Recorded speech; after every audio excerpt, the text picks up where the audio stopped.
செஞ்சு காட்டுவோன்ட்டு.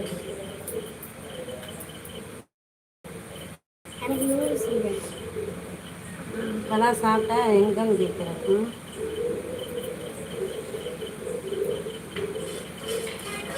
ஒரே ஒரு ஆனியன் மட்டும் நல்லா சின்ன சின்ன பீஸாக சாப்பர் இருந்ததுன்னா சாப்பரில் போட்டு நல்லா சின்ன சின்ன பீஸாக கட் பண்ணி எடுத்துக்கோங்க.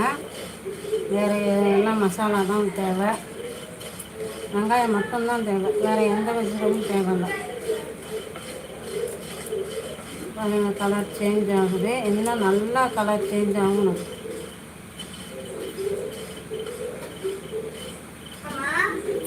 சொல்லு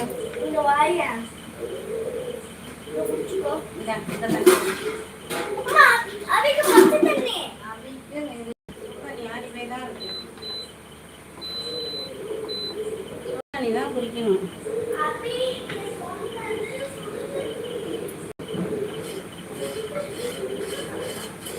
ஒரு சைடு நல்லா ரெட் கலர் வந்துடுச்சு, இந்த மாதிரி